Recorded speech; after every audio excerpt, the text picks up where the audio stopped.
Citizen Talks is a podcast series brought to you by TRT World Citizen, featuring discussions with humanitarians and activists, artists, and changemakers, exploring the global humanitarian issues that shape our society and the world at large. Hello, everyone, and welcome back to another episode of Citizen Talks with TRT World Citizen. This is your host, Minkailu, and we are very, very glad to be joined today by Ekinci.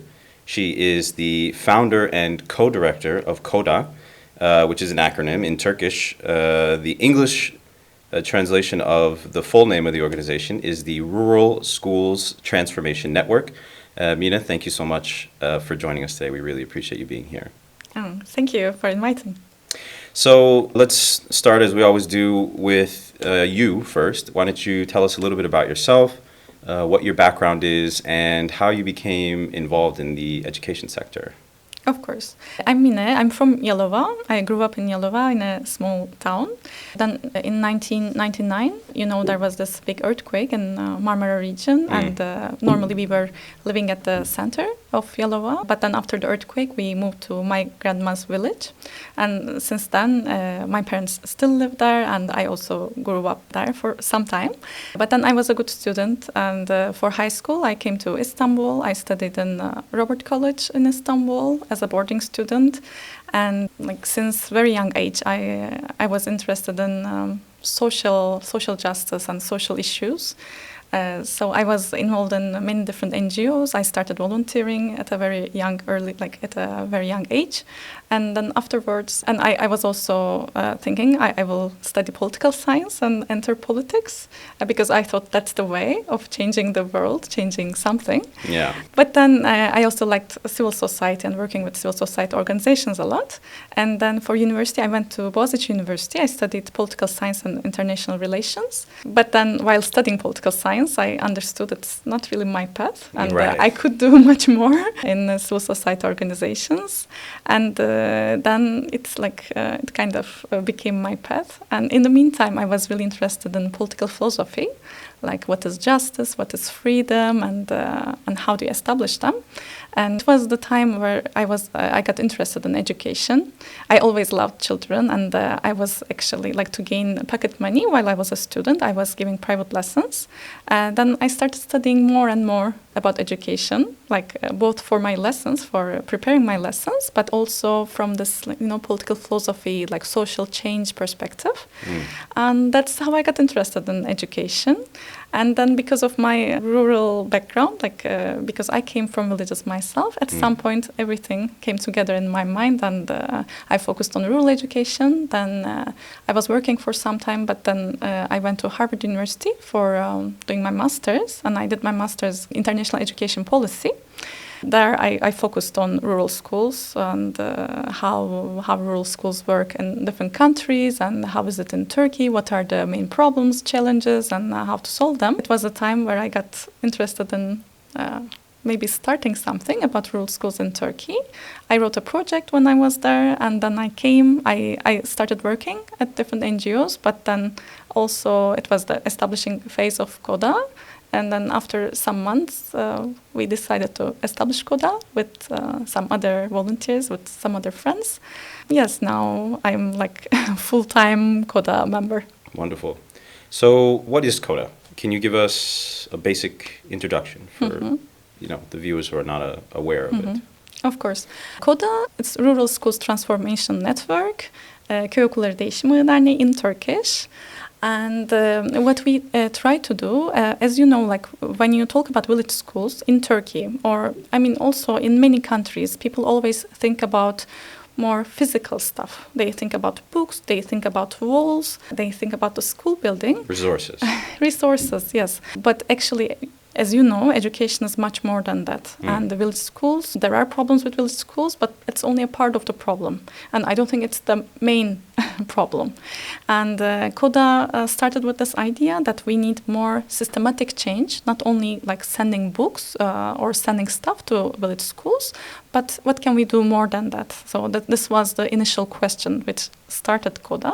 So what we try to do is we work with teachers, we work with families, and we try to come up with different solutions to rural schools' problems and impacting policies. So we try to change the ecosystem of children growing up in rural schools, and that's what we do. Okay, so rural schools, they have a problem, right? That was your sort of broad analysis. How did you, first of all, initially determine that there was a problem, and specifically hone in on what that issue was? Actually, it's interesting that I started with the opportunities of the village schools. So that was my triggering point. It was not the problems, because I was living in Istanbul at that time, and I got interested in the field of education, and I was especially reading on alternative education, Montessori, Waldorf. Maybe you also heard like different pedagogies, different approaches to education. Oh, yes. And I was very excited about like how education can be, like how different it can be. And then it was the time that I started volunteering in some schools, or like also like professional work for some schools. For these like alternative schools, usually they are founded by parents who want like better education for their kids. Community-based. Yes, so I was working with them, and it was the time I was thinking, oh, actually, like what we are trying to do here, we could do in the villages, and it will be much easier because we are searching for school buildings with big gardens, which is such a big challenge in Istanbul, and it is just what it is in the villages. Yeah. Or the like parent-school relationships. It's very important for children's well-being and for their development and education, and it is very difficult to do in big cities, but it is so easy to do in the villages because parents are living very close by. So these kind of things, they started like turning in my mind, and I was talking about this with people, discussing, and like if we could do something more alternative in the villages. And then my vision was not really broad in the beginning. I thought I can do something in my village, so I went to our village. I talked to people if we can start something. We had an old school building, so this was the starting point. But then I realized the problem is much bigger than that. That's how I started to learn about the problems, about the contracted teachers, many problems with the teachers, that they cannot adapt to the environment. They are usually less experienced. These kind of problems I started to realize, and I started learning a lot of things about village schools, and I wanted to learn more. Then that's why I did my master's late. And I think the biggest problem was, it was obvious at that time, and I still think it was about teachers. It's about like teachers not being prepared to work in rural schools, and the rotation rate is like very high. So teachers are changing very often. Now it is changing a bit, but at that time it was really high rotation rate. So these were the main problems, and that's why I actually wanted to start with working with rural school teachers. It was the starting point of CODA. So just out of curiosity, before you guys started doing your work, in Turkey, it's different in every country, but in rural schools and village schools and schools that are kind of like disconnected from, centralized authority institutions, whatever it may be, what is the typical pipeline through which teachers are coming? Like, where were they finding their teachers previously? Like, how did they come to that job? So, I mean, it's still the same. It's you need to go to the university. So you take this centralized exam, and you choose your profession according to your scores. And you can choose teaching profession like any other profession. So there is no other selection criteria. And I think it's a problem. Oh, really? Because, yes, I think selection process should be different. But then you go and you study 4 years at the education faculty. And after you finish the faculty, you need to take another exam to to become a teacher. And in Turkey, we have a surplus of education faculty graduates. So it's actually very difficult to be appointed. And once you get a score on your exam, and then you are appointed to different areas of Turkey. You don't choose, they put you. So you choose. So there is, I mean... You choose you choose according to your score. Of course, you are appointed, but then you can select 40 schools, and then there is this 41st option where, like, you say, you can appoint me wherever. and many teachers are appointed this way. So you can choose, but you might not be able to choose. Sure. And because it's already like very difficult to be appointed, usually people accept wherever. And there are also different scores of different schools in Turkey. So if it's an isolated village schools where nobody wants to go, you get a higher score later to be appointed to different areas. But then most of the new teachers, they are appointed to these not wanted schools. That's why many village schools, especially in the eastern part of Turkey, I mean, in the less developed parts of Turkey, in the mountain areas of Turkey, it's usually newly appointed teachers. So these are the teachers who are really missing experience. Right. So what was the solution that you came up with for these problems that you found when you were sort of doing your analysis of education in the villages?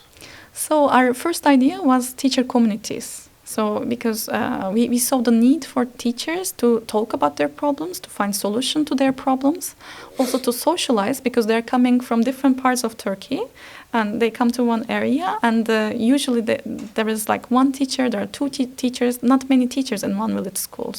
And that's why they need this socialization and like finding solutions to their problems together. Peer support, kind of. Yeah, yes, exactly. And that's why we wanted to gather them together. And that's like how we started. We started with teacher communities. We also, in the very beginning, we also did some workshops in the village schools, but we dropped this like soon after, and we really focused on teachers. And that's like how we started. And then afterwards we realized teachers, like when they arrive, they're so unprepared, and it would be so logical to do something with education faculty students. And then that's how we started to work with education faculty students. So now CODA has 17 teacher communities, like 16 of them, they're meeting face to face, and one of them is meeting digital. And then we also work with education faculties. At the moment we work with 12 education faculties, and we run courses for 1 semester with primary school teacher candidates. And we prepare them for working in rural schools. We also take them to rural schools for a few weeks, and we also bring them together with rural school teachers, sometimes even with muhtars and with parents. So they really have an experience of that before they are appointed. Yeah. And we also do mentorship for newly appointed teachers, because this phase is actually very, very important. In many countries, it's still included in the training phase of teachers. It's so these first years, because teaching is such a profession that you learn by doing. And so we provide mentorship to newly appointed teachers. And then after doing all this work with teachers, we also started working with families. Now we have a family training program. Again, we want to multiply it with teachers. So we created a program where teachers can train families. That's what we do. Yeah. And then also the third part of what we do, teachers' families, and then we create new solutions. And for this, we established a center. We call it R&D Center, a Research and Development Center for Rural Schools. It's located in Bursa or Haneli, in a rural town. And there we create new projects, we create new programs. For example, we created a new socio-emotional program for children, to support their different skills, like communication skill, self-confidence, emotional regulation, the family trainings, again, we created there, and now we want to spread it around. So we have this research and development center there, and we want to do more and more research and advocacy, using the work we already do. So I'm curious actually about the work that you do with the parents, mm-hmm. because obviously the involvement of the parent is incredibly important mm-hmm. in terms of the achievement of the child. Mm-hmm. Professional development for the teachers, that's very obvious sort of intervention, right? Teachers mm-hmm. need to sort of improve in their craft. Mm-hmm. But with the families, with the parents, what kinds of things are you teaching to them? What mm-hmm. what do you think they need to know, and how should they be involved in the kids' educational progress mm-hmm. in these areas? Mm-hmm. So we try to keep it really basic. And it's really based on our needs analysis that we've done. And we tried and we learned from the process. And what we do now, first, we give the very basics of child development, but we give it in such a way, we don't have PowerPoint presentations. We really go, sit in a room or in a classroom, and then we do role plays, we do group works. They come up with the problems, they come up with the solutions. They are actually giving us the answers, or like we think together. So it's really they are so active in the learning process. So we know like the main messages are really going. That's what we do. So we start with child development basics. Then we work on also school and parent relations, like how can they support education of their kids. We work on communication inside the family.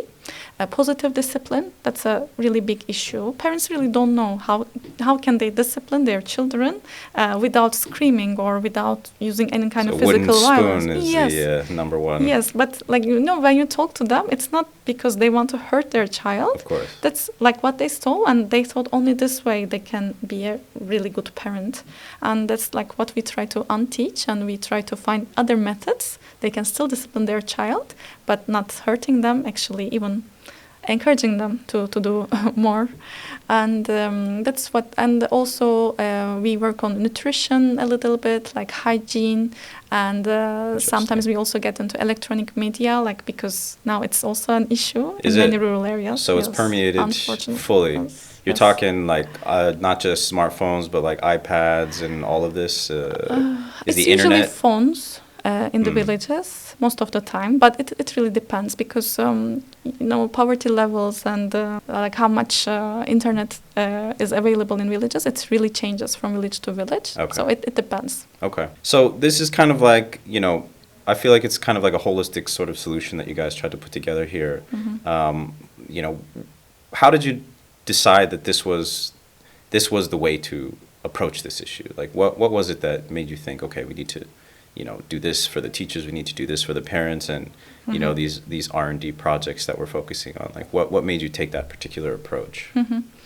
So as I said, first we started with teachers, so we didn't think about families or like this R&D center. It was not the initial idea, and the teacher idea, I mean, all academic literature tells us how like the importance of teachers. Right. It's like 90% in some studies. I mean, we think about desk and materials and everything else, but it's teachers, the main thing. Especially in the early childhood, it's a bit different with higher ages. I mean, if I can just interject for 1 second, I think this is something, that is an important issue to highlight for our audience because, you look at nations like, for example, the Scandinavian countries where they are performing at very high levels in terms of their performance on tests, etc.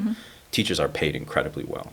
They're treated incredibly well. I mean, yes. At the highest pay rates of anywhere in the world. Or you look at a nation like South Korea, which developed in 1 or 2 generations from I don't like the terminology, but like from a third world, quote unquote, to a first world country. And a big part of that was the way that they treated their teachers and the support that they gave to their teachers. From my understanding, teachers were looked at like national heroes, like firefighters or, these kinds of people. So, yes. Yes. Everyone in the world should support their teachers as much as possible. Please continue. Yes. So it was coming from this academic knowledge, but also from research I was doing during my master's. I interviewed many teachers. Like I did surveys with my friends, and it was all like showing the main problem is with teachers, and that's how we started. And then during our work, we saw that there is this like family issue is a big issue for teachers, and I mean for children, and the problem is like the teachers, they don't know how to approach the topic. They are not educated themselves to support families. That's how we entered the families, and then we saw that the problems are like there is no one single problem. There are so many problems that need to be solved, and that's how we came up with the R&D idea. And then we also realized what we do. It needs to be bigger. It needs to be more systematic, and then that's how we started doing more research and advocacy work. Cool. So you mentioned previously that there's also you first started by noticing the opportunities of the village schools. So what are some of the benefits of being educated in a village? What opportunities, does it present that the average city school may not have? Yeah, the first benefit is they have small sizes. Most of the village schools, they have small class sizes, and it's very good. It's very good, first of all, for the school climate. You have a more homey atmosphere where like children feel comfortable, and it's also somewhere they already know. There's a good chance even their grandparents graduated from the school. And it's different. It's different than going to a big building, like somewhere, 1 hour from my home. It's a really different atmosphere, and that's really good for children's well-being, and also it has a positive impact on learning. Yeah. That's what we know. And second, because of the small class size, teachers, they can get to know children much better. And they can also get to know their parents. And this makes them able to differentiate the learning process for children. And it's actually very important. So if you know children really well, what are their interest areas, what are their temperaments, and then you organize all of the teaching differently, that's a big opportunity for teachers who really want to do their work well. It's a very big opportunity. Then there are opportunities for peer learning, especially in multi-grade classes. It's a good possibility for children to learn from each other. And we know that peer learning is one of the most effective methods of teaching. Right. So that's another benefit. And then schools are located in the nature. That's a big benefit because nature is a teacher itself. Of course. And it's very good for children's development to spend time in nature. Now, it's very, very bad in big cities. Children are inside these flats and they cannot go out for the whole day. It's really, really bad for children. And so, like children in village schools, they have this opportunity to learn in the nature. And the teachers can take initiative more easily. If they work in a big school with an administration, and it's more difficult. And if you are in a village school, it's much easier to organize an event, change something in your school. And mostly they also have the administrative, they can do also administrative stuff. So it is bad in one perspective, but like from other perspective, it's actually good. They can take initiatives. Yeah. And it's also very good that families are close to the school. So if you want to involve parents more in education, in their children's education, it's easier. It's easier. Yeah. So this makes me think about how the village schools fit into the broader, education system in Turkey, because as you say, right, there's more autonomy, individual autonomy. For example, the teachers can make more decisions, right? But obviously, a bureaucratic education system has a lot of rules and hierarchies, et cetera, et cetera. So how does that kind of work? What's the relationship between these schools and then the bigger education institutions in the country? So actually, when we say village schools, it's not easy to understand what it means, because also the description of village is not really clear. There's no international standard of being a village or rurality. Yeah. And in Turkey, it's even more difficult to say. Usually because, just means poor, If poor, they say village. Yeah, but it shouldn't be. Yeah, of course. It's something else. It's usually about concentration of population, but still, standards are not international. Right. And also in Turkey, in 2012, most of the villages, they became rural. They're not even called rural. They became neighborhoods of cities, because many cities are turned into metropolitan municipalities, and it also changed so much stuff. Like when you look at the statistics, you cannot see the villages, and so that's really we don't know how many village schools are there in Turkey now, because for example, we work in Jalloh. It's one of the most rural areas of Turkey, but there are no villages in Jalloh according to statistics. Right. So it's really difficult to say. So where is the village? But then in the system, usually when we say village school, we mean primary schools in the villages. Okay. And usually we think about the small schools, and that's also what we prioritize. Right. Basically there are 3 types of schools in the villages. There is one school type, it's like regular schools, we know there's separate grades, and there is a school administrator, and that's that's just smaller usually in size, but it's like a normal school. And then we have a school busing system. Children are transported to another village or to the town center. That's another possibility. And we have multi-grade schools. And this is only possible for primary school grade. So these are the different types of schools. And one of the main problems in the system is for the multi-grade schools, we still try to use the same system that we use in the other regular schools. But actually, you need a different approach for that. But yes, that's in general how it happens. And after they finish primary school, they go to middle school. Usually, so this busing system, it's more it happens more often for middle school grades, or there are also boarding schools, but their number is not many now. They are reducing in number, and it is a very good thing because boarding school is not really good for young ages. And then for high school, most of the students in rural areas, they are going to boarding schools, or again they are transported to the towns with service buses. They go back and forth. So, are they expected, the kids in the village schools, etc., to take the same tests, to meet all the same performance metrics as kids in every other school in Turkey? Yes, everything is same. Interesting. So then, how has the government responded to your efforts, right? You're still participating in their system, broadly speaking. Are they supporting you? What kind of interaction have you had with the government in terms of your work? It was difficult in the beginning, of course, because we were small NGO, just newly established. I'm very young. I was 26 at the time. You're still young, though.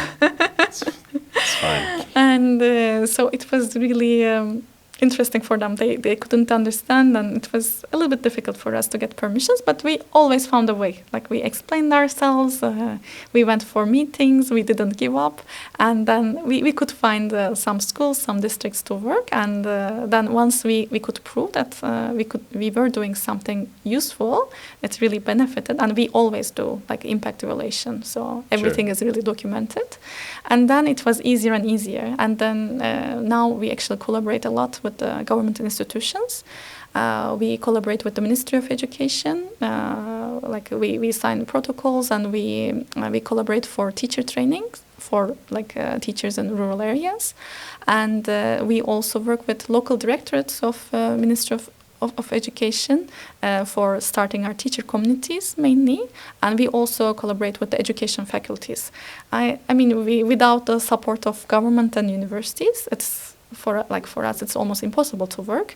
So we always find some interest and will for partnership. Good. And that's a good thing. Okay, great. So if we could sort of expand out a little bit and talk more generally, specifically if we're talking about education policy or education philosophy, what do you feel is the most important aspect of early childhood education? Is it's the environment, it's the teacher, it's the specific information that you choose to convey, or is it something else? What is it really that is the most essential, important thing for a kid's early education in your? So I think it's definitely teachers, because learning is happening through communication, person-to-person communication, and that's how children are coming into the world, and they learn what it is like to be a human being. They learn by observing the other adults, they mimic them, and they try to become like them. So it's very important if our teachers are good role models, if they are respecting the child, if they are loving the child. And that's how teaching really works at early ages. That's why I'm really sad when I hear projects like, let's send a few laptops or one iPad and we will change the whole village. They will be so educated because they can access all the resources online. Right. That's not education. That's not early childhood education at all. Yeah. That's not what our children need. So it's really important how we use technology and if it really fits, child development science, child development literature. Right, yeah, you see in the developed world, kids have all that. They have the phones, they have the internet access, they have the iPads, they have all the information available to humanity at their fingertips, and it does not seem to be, it's not producing a positive impact in many instances, I would say. Actually, in that same sort of trajectory, in that same vein, what do you feel are the main issues in the modern education system, like on globally, honestly? Is it, do you think this sort of move towards digitization? Is it, you know, very broadly like a lack of resources? I'm giving you options, of course, but it could be anything, you know. Yeah, what do you think is really the sort of trend, the negative trend in education right now globally? I mean, this digitization we already talked. I think it can be really beneficial, but it should be fitting what we know from child development. Right. And besides that, I mean, teaching profession, how teaching profession is seen in many countries. I think there is something really wrong with that. Yeah. I mean, it goes hand in hand with how we approach pedagogy, how we approach learning. We need more child-centric learning. We need more participation of children, because we know children learn by doing, learn by telling. It's not like if a teacher is going to the blackboard and explaining something, it doesn't mean children are learning. And we know this very well, but still, most of the education systems around the world, they still think like if teacher is just telling something on the stage, we think it's learning. It's not. So we really need a change there, and it's curricular change, but it's not only curriculum change. It's also we need a change in teaching profession itself. How would you solve that problem? Just fixing the curriculums? Is it like a social thing? It's got to be an entire top down from the highest levels. It should be really participatory. It's very important. And it's not only teachers. Like when we think about changing the system, we also need to think about all the administrative channels. I think one of the most difficult things in like working in Turkish education system, it's really top down. Yeah. And it's very difficult to localize the problems, to find local solutions to problems. We really need to strengthen the like local directorates, local administrations, school administrations. That's really important, because most of the time you can create something really good on paper, but then it doesn't really fit the local conditions. Yeah. Or even like if it fits, maybe it fits very well, but then it cannot be implemented well because people are not really part of the process, or they don't have the capabilities to realize this wonderful program. So we really need to see all the parts of the system if we want to correct something. Yeah. And also another answer to your question, I think maybe the biggest issue is inequalities, and inequalities are increasing more and more. Of course. So the world is becoming a more unjust place, and it's education is a big part of that. Do you speak primarily in terms of economic inequalities or racial or all across the board? All of them. And the thing is, education is supposed to help like fighting against these inequalities. Right. It's like it should be one of the main motivations for educating our children to have a better society. It's one of the like biggest tools, main tools at our hands, like to fight with these inequalities. But unfortunately now, like education system is like it creates the same sort of inequalities. Like it comes with privatization, and rich families, they have so many resources, and they want to get more and more resources, especially with the rising population. It's more difficult also for rich families to give good education to their kids, but they can afford much more. Yeah. And but then when the state, like when the public resources don't act the same, then the inequality is increasing and increasing. And I think it's a big threat. Like we talk about technological development and how the world can become such a better place, but it cannot happen like in such an unjust world. It cannot happen when huge populations are not really educated. Yeah, of course.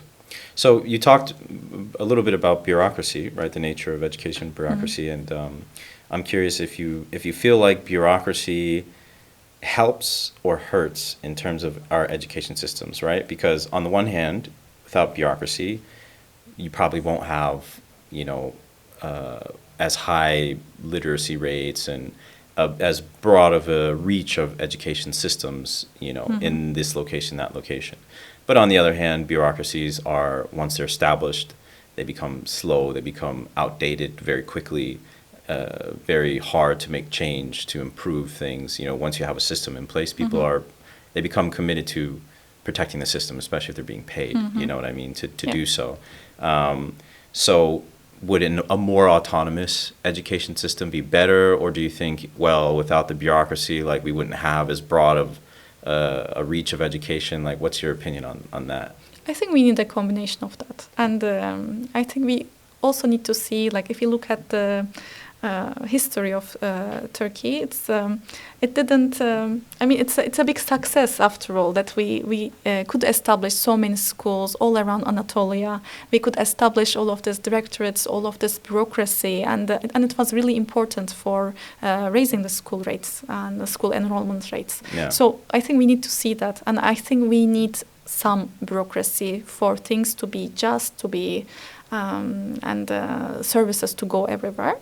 But we also need more autonomy. And this happens, but we cannot only give autonomy. We first need to increase capabilities of our administrators and of teachers. That's very important. So they need to go hand in hand, and we need to combine them. I think we cannot really choose. Yeah. I think we can have bureaucracy, but we can still have some renewal systems within the system. I think that's possible, and that's what we need to do. Also, like, we need to prepare teachers very well to go to schools, but then we need to continue in-service training. Like what they learned like 20 years ago, of course, they cannot just do the same thing after 20 years. So I think that's what we need. Okay. So we've reached the end of our time here, but before we go, do you have any sort of final words that you want to give to our listeners? Anything that they, should leave here with? Anything that they should know? Any kind of where they can find your information, what your socials are, how they can connect with your organization, these kinds of things. Of course, so we have social media channels and websites. They can reach us there. It's Kodegisim, KODEGISIM.org. So they can reach us there, and it's the same name at Instagram, Facebook, and Twitter that they can find us. Great. And maybe I can give a last message. Please. So this inequalities in the education system, I think it must be the main issue, the top issue. We discuss so many things about society and politics and everything else, but this is really the main issue, and it's our future. And so I hope the state will pay more attention to this field, and all of the public institutions, all of the civil society organizations, private sector, and individuals. There is usually something we can do. So I hope everybody will find us something to do, and they'll do that. They can support NGOs like us, or they can volunteer somewhere. There is always something to do, and in the worst case, just spread the message. It's also something, and that's what we owe our children. Great. The children are our future, guys. So please, everyone, get involved and please take this issue seriously. Thank you so much, Mina, for joining us today. We really appreciate it, and it was great. Honestly, I had a lot of great information there. Really, I learned a lot too. So thank you so much for being here today. And for our listeners, thank you guys for joining us on another episode of Citizen Talks, and we hope to see you again soon.